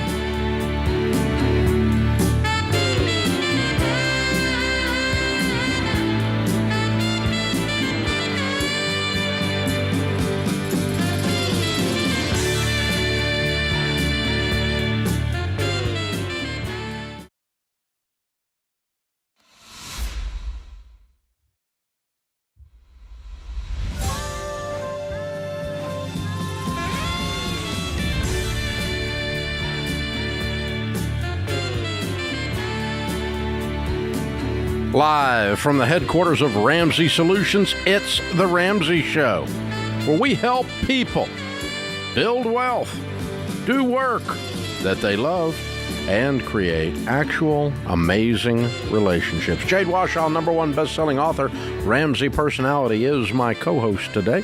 Thanks for hanging out with us. We're glad you're here. Daniel is with us in Portland, Oregon. Hi, Daniel. Welcome to The Ramsey Show. Hey there, Dave. Hey, what's up? Yeah, I feel as a 28-year-old, 30s are really coming at me fast. I was never really taught any kind of financial intelligence, if you will, growing up, and I'm really just struggling to come out from this constant paycheck to paycheck, never recovering in any real manner cycle. How old did you say you are? 28, 29 in December. Oh, okay. All right. And what's your household income, sir? I make $65,000 a year, and I live with a housemate. We split rent. Okay. So your income is not in a bad spot, especially with you having a roommate. Are you on a budget? I did a budget pretty recently just to kind of look at it again, and realistically, I should be seeing about an extra $1,500 to $2,000 a month, and it just evaporates away. Well, it doesn't evaporate away. It may feel like it does, but it's going somewhere. So you did your budget. When you go back and look on what area that $1,500, $2,000 went towards, what was it? It always feels like it's, I'm not going out and spending $500 on some big old thing, or whatever. It's always just the little things here and there. I budget $400 a month for groceries, and it, slowly over the course of the month turns into more like $500-$600, or I plan out, dates throughout the course of the month for maybe $150 for the month, but it turns into more like $200, so $250. What's happening is you're just not sticking to your own plan. And that's the thing about the budget. Like it's a wonderful tool, but it's not a magic trick. You have to actually stick to it. So what I would tell you is likely the reason you may not be sticking to it is there's no clear why behind. Why is it important for me to stick to it? Maybe I can just do my own thing. So what's your goal? What are you trying to accomplish? To not be paycheck to paycheck anymore, to put together money for a down payment and stop having to rent. Okay, so you want to buy something. All right, so I Absolutely. I got a savings goal. Okay, that's good. All right, so let's get you on the every dollar budget. I will give you the premium version and get you started on it, and you get 14 days free, and I'll give it to you. Okay, and that'll get you going, get the thing set up. Now, here's what you're going to do. When I was a little kid, our brothers and sisters would always say, "You're not the boss of me." You ever heard that? Oh, yeah, a lot growing up. Okay, all right, and that's the budget. You're the boss of the budget until you get it built.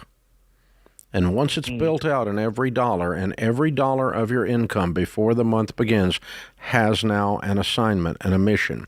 You're the boss of it. You tell that money where it's going to go on that budget. And then once it's built, then it becomes the boss of you. And so if you have budgeted $150 for dates and somebody wants to go out and you've spent $150, we're not going out. Because I have a bigger goal. I'm going to save money. And I'm going to be in control of this. And I hate this sense of spiraling and chaos when I don't control my life. And I'm going to control my life. And that is more valuable to me than going out after I've gone over the budget. Or you probably don't have enough budgeted for food, by the way. You need to raise your food budget. But so if it's always $500, just make it $500. Let's just admit reality. Quit being aspirational with the budget. Let's just say, what are the facts? Yeah, that's good you said that, Dave. I always say, and this is not just for you, for anybody listening, a really, really good every dollar budget, when you do your budget and it's solid. It's three things. It's detailed, realistic, and flexible. It's got to be. Detailed means you're thinking about everything that you could spend money on, from groceries to grandma's birthday to your cell phone bill, right? Everything. You're as detailed as possible.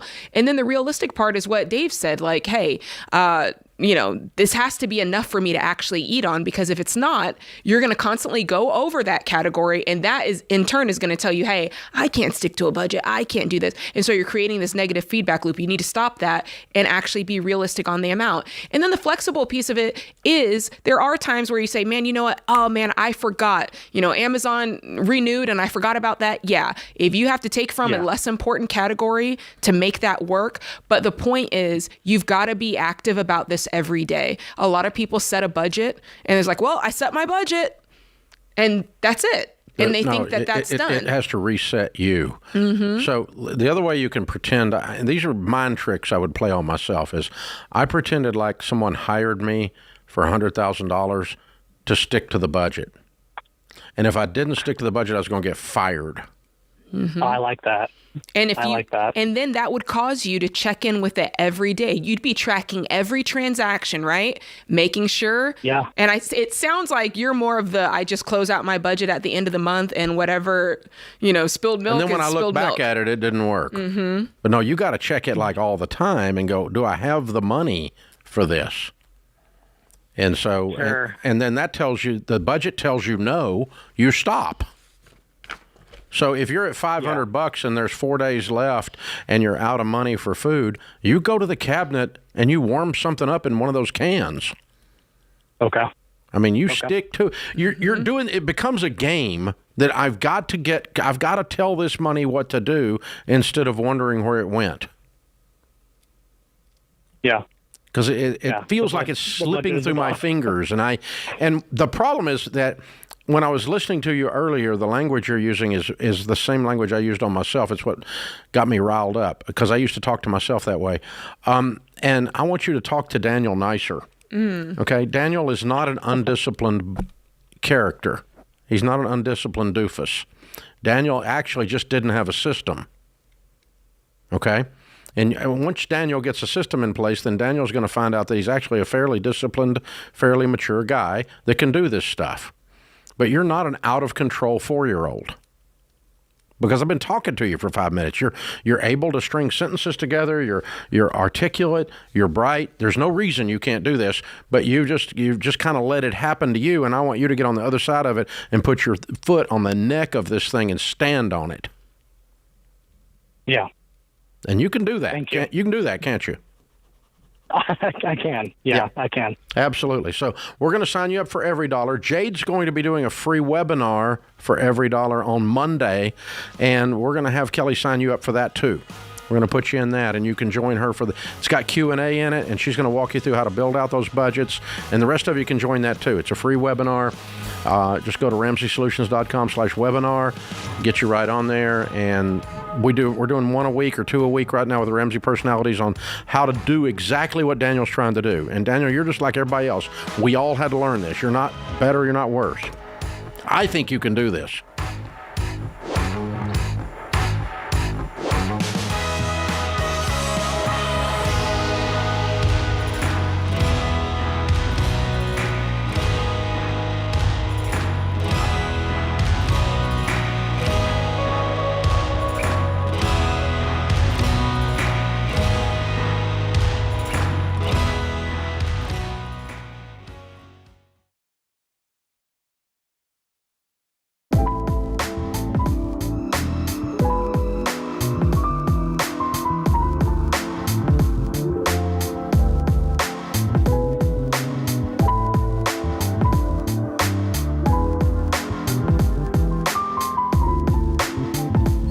Buying or selling a home is a big deal, and there's a lot of drama out there in the market about it right now.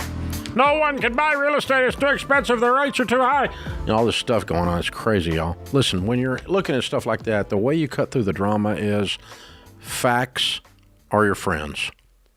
It might be a fact that when you gather all the facts, you can't afford a house today.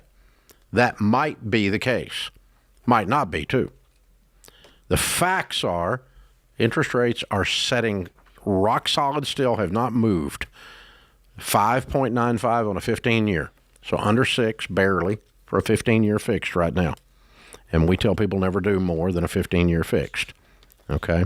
The median home prices have gone up slightly every month. Home prices are going up, but slightly. They're not going down. There's no indication they're going to go down. On the market today, there's 1,082,520 homes in America. That's the highest inventory since 2019, since before COVID. And guess what?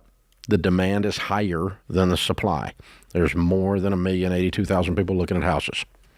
And so what that tells us is the house prices are not going down. So they're not shooting up, but they're not going down. And interest rates are sitting real steady. So we're going to see how this works, but I think we're going to see this real estate market continue to run about like it's running right now, which is kind of lukewarm at best. It's definitely not white hot, and it's definitely not turned off and in some kind of a recession. Houses are selling, and people are buying houses, lots of them, at 6% and at free because they pay cash for them, all of that. Lots of people still moving. It's not the market is not frozen, but it is not dynamic, and it's certainly not white hot like it was right after COVID when people were getting 87 offers in a weekend. So that's your facts. If you want to learn more of those, go to RamseySolutions.com/market, and we can connect you with a Ramsey Trusted Real Estate Agent if you're ready to do your stuff, and they'll give you facts, which are handy. All right, Courtney's in South Carolina. Hi, Courtney. How are you? Hi, Dave. Thank you for taking the call. So I need to get your advice on this because I'm having a really hard time making this decision. Right now, I drive a 2007 Honda Odyssey with over 200,000 miles on it, and my mechanic is telling me it's time to find something else. My transmission is eventually going to go, and so my husband and I have been looking, and I just want to know if it's smart financially for us to do this. Okay. What's your net worth? Well, our home is worth $1 million. We owe $159 on it. How much is in your nest egg? We have about, I think, a little over $400 in our retirement account. Have any other debt other than your home? No, that's it. Okay. How much cash do you have? I have, if I combine the checking and savings, we have $75,000. Okay. And what is it you're trying to purchase? So I myself would like peace of mind, and we haven't been on vacation for 6 years, and so I want something with a little lower miles. and it's something like a 2020 Odyssey with like 40 to 60,000 miles, and the prices for those are anywhere between 30 to 35,000. That's it's right. just kind of making me sick. What's your Think income? about that cash. What do you guys make every year? So it depends with his bonuses between like 120 to 160. Mm-hmm. That's not an unreasonable purchase. I get that it makes you sick, but keep in mind, you're driving a 25-year-old car. Yeah, almost. No, you are. You're driving a 2000. It's 25. That's 25 years. 2007. Oh, I'm sorry. I thought you said a 2000. It's still old. It's still old. Well, it's not. But she's right. It's not 25 years old. It's 18 years old. But yeah, okay, all right. Still, it's a 20-year-old car, almost. Okay, yeah. So yeah, it's just been a while. I mean, it blows my mind. Okay, when I pull up right now, I'm 64 and I get stuck in the past if I'm not careful. And I pull up and I see the average new car price in America right now is $48,700. Mm-hmm. I can't get my head around that. Yeah. I mean, that's the average. That means crappy stuff is selling for 40 grand new. Okay? And so I can't get, that blows my mind. I'm with you, Courtney. But it is the cost of doing business. So if you want a 2020 Odyssey, I suspect 30 is there, and that's a 5-year-old car you're buying. Mm-hmm. Right. Yeah. But, so is there a dilemma that you want to spend more or less, or it just makes you sick that it's 30? Well, the other option is to go with a 2015 for about $15,000, but that's over 100,000 miles. I wouldn't do that. And I want to take my kids on vacation. I wouldn't do that. Well, what do you take them on vacation now in? You rent a car? Well, no, we haven't gone on vacation in because a of long the car? time. Well, no. We also have dairy goats and things like that. Okay, then don't blame it on the car. That's part of it too. Blame it on Billy. Well, I do worry that we'll break down. Okay, but I worry. that isn't why you stayed home. You stayed home because of Billy. Okay, maybe. Oh, that's what you told me. You said that. Part of it. When was the last time you guys had a vacation? What's that? When was the last time you guys had a vacation? We took a vacation 6 years ago to go to the beach for one day to pick up a dog. You know, that's not a vacation. Picking up a dog is not a vacation. Well, that was the closest. You are so cheap, Courtney. Yeah, I was going to say, this is not really just about the car or the Odyssey. I think you just need to loosen the purse strings in life. And because something tells me you guys don't do anything. You don't spend money on anything. We don't. Yeah. How old are your children? We do not. So my oldest is 15 and a half, and my youngest is 9. We have 4 kids. Okay. I appreciate your story. Thank you for sharing it with us. Mm-hmm. My advice, after having done this for 34 years, is that you buy the 2020 and you book hotel rooms and get your butt to Florida. Yes. And tell somebody to come feed Billy Goat, for God's sakes. Well, I actually just sold them because of thank you, Jesus. Time commitment. So, because well, we can use some of that money. We can use the money from Billy for vacation. Then there we go. Yeah, Billy. that's good. We'll be down there lifting a little margarita, saying thank you, Billy. There we go.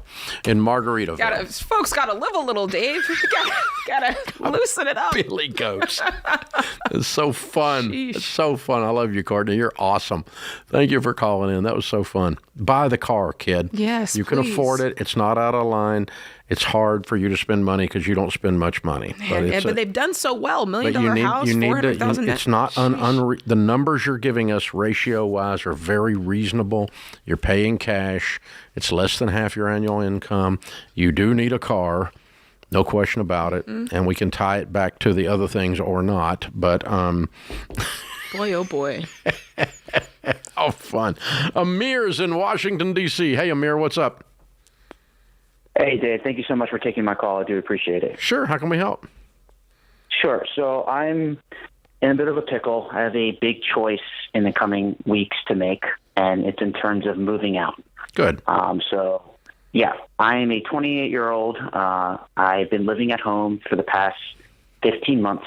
I work through all the baby steps. I'm on baby step 4. Good. Off all my debts, Good. I make roughly about $70,000 a year as an account manager. Good. I have $10,000 saved in a high-yield savings account getting 4% interest. And your question is, should you move out? Correct. But yes. There's 2 little kickers. There's 2 little kickers. What? So number 1, I decided to pursue my master's in finance so I can expand my career opportunities and my earnings. I just started earlier this year. I did not want to take out any loans because I just went home to pay off those undergraduate loans. I didn't want to take any advanced degree loans. You shouldn't take out loans to get a master's. Correct. So I am paying out of pocket. Good. Now, I chose a very affordable university. I go to Kelley School of Business. Good. I pay $900 a month for the tuition for 9 months of the year. I take a term off per year to reset, save some money, and also just have a little bit more free time. Now, I looked into some companies that I would be applying to next year, and they do offer tuition reimbursement programs. I don't care. All of that doesn't change it. I'm still moving out. Now. It's overtime.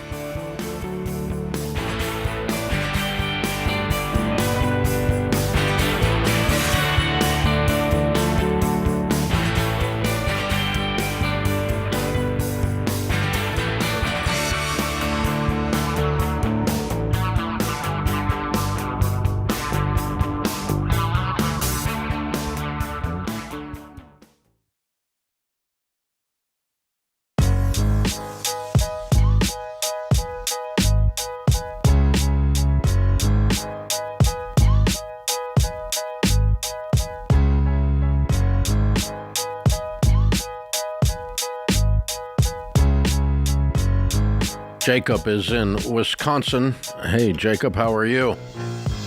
Hey, I'm doing great. How about yourself? Better than I deserve. What's up? I have 2 loans, one an auto loan and one a business loan. I'm just trying to figure out which one I should pay off, or at least help to pay off. I have the money to pay off the auto loan, but I currently don't pay for it. The fiance does pay for that one, and she drives it full time, insures and everything, and the business is able to pay for its own loan. Okay, you bought your fiance a car? Yes. To shorten it up, yes. And it's in your name? It is in my name and her name. Oh. Who co-signed? She co-signed for you, or you co-signed for her? I co-signed for her. Got it. Okay. When do you guys get married? We're planning on getting married this July, or this coming July. We already have a daughter together, and we're planning on having another one here very, very soon. I'm confused. Next a year July. from now. Yes, a year from now. Meaning that's the date that we have set. All right. And how much is the car loan? The car loan was originally $15,000. She has left $14,700. Yeah. And the business loan is how much? Business loan is what I have left is $98,699. And the business has $100,000 in it? No. Oh, I thought you said the business has enough It's just to pay paying the loan. payment. It's paying the payment. Is that what you mean? What kind of business is Making it? the payment. It's a demolition business. And what kind of business loan is this? A credit card or a bank loan? No, it's just a credit union loan for a startup. Okay. Since I started listening to you guys, I paid off $36,000 of credit card debt. Good for you. Good for you. Okay, the business loan is not a business loan. The business is a personal loan. You signed for it personally to guarantee it. So under the law, it's a personal loan. They won't bother and sue the business if it doesn't get paid. They're going to sue you. Okay. Okay. So I'm going to treat that like it's a personal loan of $98,000. And it sounds like the business is doing well, though. It's not doing too shabby. I made $30,000 in the slow season. A month or a year? I made $30,000. This was only my second year in, and during the slow season, I made $30,000. How much are you making a year on this business? Profit, taxable income, taxable income, not gross revenue. Taxable income. I've made $74,000. Okay. Okay. All right. And you said you have the $14,000 to pay off the auto loan. How much do you have in savings? I do. In savings alone, I have $10,000 in the bank, and I have $15,000 in cash. Good. Okay. All right. And you're what, 26? 26. Yeah, I guessed. Good. Okay. Like I've done this before. All right. All right. You called for our help, and we want to help you because we care about you and we want you to win. And you're doing really good with the business stuff. You're doing really lousy at home. Listen, you have a car and a kid and another kid in the oven. Quit waiting to get married. You need to go get married tomorrow. Y'all run around acting, doing everything like you're married except being married. And you don't need to save up to get married. You're already got babies and cars and crap. So just go get married. If you want to have a party later, have a party later. I don't care. But right now, you need to get on the same page. And what tells me that this is weird, and it should tell you that it's weird, is you're acting like we're having babies together. We live together. We share the mustard in the refrigerator. But she has a car payment that I co-signed for. That tells me y'all are kind of one foot in the boat, one on the dock. So this lady needs more from you than you're giving her. You need to go get married tomorrow. And then we have a car payment that we need to pay off that my wife drives. And I would write a check right after the wedding and pay off that car. And I mean it, like 1 week. I'm going to go get married now. That's what I would do if I were in your shoes, because all the research tells us that married people have an advantage in their wealth building and in their careers, in their business, and in their parenting over people that are shacking up. Tons of research on that. I didn't just make this up, okay? It's not just an old guy with an opinion, although I am that too. So that's what I would do if I were in your shoes, and I'd pay off that car, and then I'd start attacking that $98,000 like my hair was on fire and get it paid off as fast as you can. Well, does she have debt? No, she doesn't have debt. She's currently going to school, but she's doing that with grants. Grants. Okay. Good. Cool. Okay. I don't know. Does that sound weird to you or pushy? No, it doesn't at all. Good. It's there is other bits and pieces of information. Well, I'm gonna let you deal with those. I don't have to know all your. I don't want to go through your whole. I don't want to go through your whole underwear drawer. But I'd rather. but I'm telling you, this is how I would see it, because you guys have been trying. You like got stuff. Everything's out of order. Mm-hmm. You know, and so let's get stuff back in the right order here, and let's start acting like grown-ups instead of a couple of kids having sex. And let's just start having. Let's have a plan here. Let's implement this. And you can do that because you got a good business head. You got that moving. Let's just push forward and do all that. And let's start building a real life, a holistic life. Husband, wife, kids, small business, debt-free, making money, growing things. Mm-hmm. This is a whole, so this thing's solid that I'm describing for you here, instead of this fragmented, stitched together, half-butt stuff. And it's killing you, man. And it's because it's affecting the way you're thinking about the stuff, and it's keeping you from making clear decisions. Yeah, I agree. So that's how I see it. And I think you'll have a huge advantage. I think you'll look back a year later and go, that old guy was right. I'm glad he got on me. So there we go. And the only reason I would ever get on you is because I like you and I want you to win. Okay, that's the only reason. If I don't like you, I'm not going to bother with you. So that's it. Just keep that in mind. Open phones at 888-825-5225. So, Jade, there's Dr. John Deloney and I talked about this when we were on tour. There's a whole, it goes to Jacob and some of you listening. It's for some reason, it's something I've gotten on lately. I didn't even mean to, but I just did. There's a whole body of research that Deloney brought up from the psychological world, and I've seen it in the financial world in a different way, and we've kind of put those two things together and started looking at it. It's called the marriage advantage research material. Mm-hmm. And so, like, for instance, in his world, he figured out that married men live 7 to 9 years longer than single men, including single guys shacked up. Okay, that's interesting. Mm-hmm. And so you have a lifespan advantage. Married ladies only live 3 to 4 years longer, but they do live longer. I don't know why guys get a super advantage there. Deloney says it's because wives keep yeah, that's it. But Deloney says it's because wives keep guys from doing stupid stuff that kills them. But man, that's funny. But anyway, aside from that, so the average net worth of someone in their mid-30s that is married is hundreds of thousands of dollars higher than a single or a single shacked up.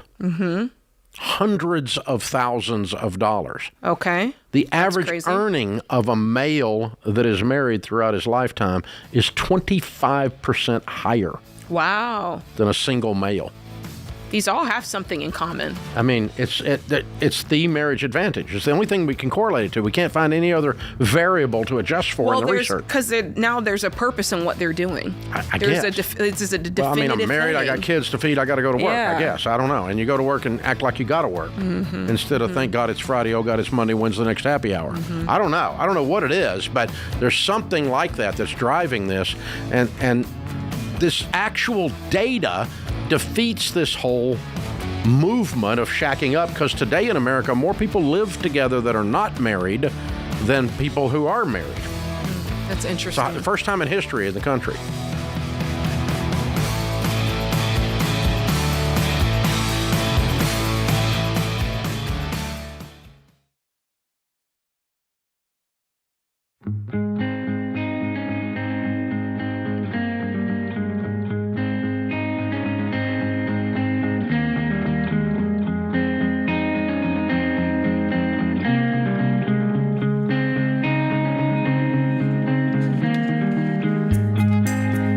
Our scripture of the day is 2 Corinthians 8:11. Now finish the work so that your eager willingness to do it may be matched by your completion of it according to your means. Kyle Chandler said, opportunity does not knock. It presents itself when you beat down the door. I know, that's right. That's the truth. Jen is in New Hampshire. Hey, Jen, what's up? Hi, Dave. How are you? Better than I deserve. How can I help? So my question is, would it be responsible for our growing family to upgrade our starter home to a bigger house on the lake? And if so, would we absolutely have to sell our current house? Depends on the money. Tell us more. Have you got the money to pay cash for it and keep the current house? No, we don't. Then you would sell the current house. Okay, we have to sell the current house. Yeah, you wouldn't buy a rental house with cash, with debt. And so I'm not keeping a house that causes debt. So okay. The current home will sell for how much? The current home would sell for how much? It would sell for $500,000. And what do you owe on it? We owe $160,000. Okay, cool. And so you got $340,000 equity, and the and the lake house is how much? $800,000. Okay. And do you have any other money to put down on the lake house other than your equity? Not at the moment. We just cash flowed a car, but our plan would be to save up $150,000, 20%, and then before you did this, jump into the new house. Yes. Okay, and so you'd have $500 to put down, which would make your mortgage now $300 rather than it is currently $160. Right. So $340 equity plus $150 cash saved is $500. You following me? Yep, I'm following. Okay, and $800 minus $500 is $300. So you end up with a $300,000 mortgage instead of a $160,000 mortgage. Doesn't sound too bad. What's your household income? Okay. Household income is $190 plus bonus. Yeah, you can do this. $30. You can do this, but it's a 15-year fixed rate payment when you do it, and you sell the other house and you save the $150. It makes sense. Yeah. How long is it going to take you to save the $150? Okay. I would say 2.5, 3 years. Yeah. What's going to happen to the $800,000 during that time? Yeah, But your house price will go up too. Mm-hmm. Right, it will. Yeah. Yeah, so that'll help, but yeah. So the numbers aren't going to end up being the numbers aren't going to end up being exactly the same. The good news about the lake house is if there's an economic downturn, lake houses go down. Resort property is the worst real estate and the best real estate. So beach houses, mountain houses, and lake houses go through the roof when times are good, and they go through the floor when times are bad. And Interesting. Okay. So we just kind of, wait for our time. And then you got to have your timing right. Yeah. Because, I've got a lake house, and I am ghastly aware of what it is worth, crazy numbers, when things are hot. When the economy is hot, not summer. But and when things get really slow, it's like you can't give them away. Wow. Because they're extra houses for a lot of people. It's not their main. And so, it's a vacation house. And so it's the first thing to go when times are bad. And the first thing that everybody wants, 26 people line up when times are good. And so it kind of follows the private jet market, too, which is a different market. But, same thing. Makes sense. Private jets are... they're all over. They're volatile, but crazy depending on what's going on. So that kind of stuff. So anyway, good stuff. Good question. Maggie's in San Diego. Hey, Maggie, how are you? Hi, how are you guys? Great. How can we help? Oh my God, I'm such a big fan. Oh my God, I'm so excited to be talking to you guys. Well, we are in baby step 3B, and I just wanted to know your guys' thoughts about these down payment assistance programs, and that they cover like closing costs and help put a down payment for you. So it's saying that you're not paying the down payment; it's paying the down payment for you, which means what are the obligations in return? So from what I got, the one that we're eligible for, it seems like it's like a silent loan, and eventually you pay it once you either sell the home or you refinance and stuff like that. Or there's another one that I believe it just depends on the qualifications, that it is forgiven after like a few certain amount of years. I'm gonna say no right now, and here's why. You don't know what it is. And you can't commit to something if you don't know what it is. You know what I'm saying? You don't have enough information. There's a couple of them I know that we might be eligible for. So we're just kind of looking into that. But I just haven't heard you guys talk about these programs and what you think about them. Most of them have strings attached that make you wish you didn't do them.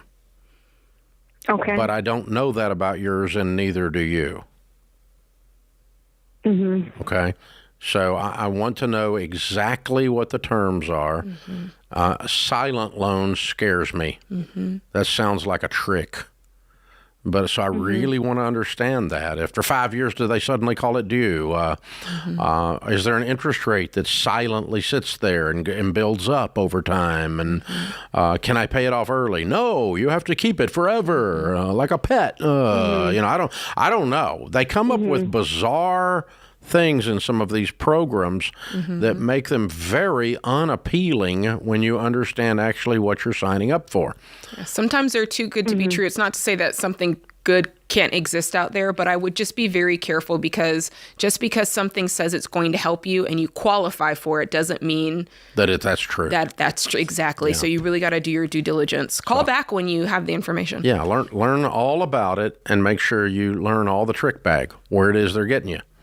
If they're getting you. So they're going to get their money somewhere. Yeah. Everybody does. What's happening? I had a thing one time. I was doing a rehab back when we did real estate before I went broke, and I was doing a rehab on a historic house, and they gave us a $5,000 grant for this historic house, which was wonderful. Mm-hmm. And the only thing we had to do to qualify for the grant was that we had to rebuild the house according to historical standards, which is what we did. No problem. And the front porch was 2 feet off the ground. Okay. And it had no railing. Okay. It's 2 feet. Yeah. Normal human beings don't stumble off of that. Yeah, that's fine. But, that's fine. But in the world we live in with helmets for everything, who knows? So anyway, the codes department comes up and says you have to put a rail around it, or you can't get a use and occupancy permit. The historic commission says if you put a rail around it, you have to pay the $5,000 back. You're caught in the middle of their... And so I'm like, hey, you two guys that work for the government, go over there and y'all have your pissing match over there and figure it out. Mm-hmm. And then come back and tell me how I'm getting my $5,000. I don't care. Mm-hmm. I can put a rail around it or not, but I'm not going to, this is between them and them. This is the kind of crap you get. Mm-hmm. It's the exact same thing. It's the same thing here you're going to get. And you get caught in these things, and, you end up paying back threefold or something what it was, and because you put a rail on it. God, that stuff had just dropped. That stuff, oh, God. That's why I started calling them the Hysteric Commission, because they would come in hysteria and look at this renovation we were doing, and it's like, oh, you people are more trouble than you're worth. This is like more theory than it is actual fact. What we need for you to do is not come on our property anymore, and we'll just rebuild the house. Screw it. $5,000 ain't worth it, And that's kind of what you end up with a down payment program sometimes. Yeah. Is you're better off just save the down payment, buy the house, get a mortgage, and you don't have all this trick bag hanging around waiting for the other shoe to drop, waiting for when they going to get you, because that, it's just government crap. Yeah. I'm just thinking about, there might be something to that, when you have the money to do something, if it goes on sale, it's like, oh, it's on sale. There's no desperation to do it, versus if you can only do it if it's on sale, if it's discounted, there's a little bit more desperation attached. You might not do your due diligence. Yeah, exactly. So, make sure you got your down payment saved, and then see if you want to do it. That's Jade's point. I like that. That puts this hour of the Ramsey Show in the books. We'll be back with you before you know it. In the meantime, remember, there's ultimately only one way to financial peace, and that's to walk daily with the Prince of Peace, Christ Jesus.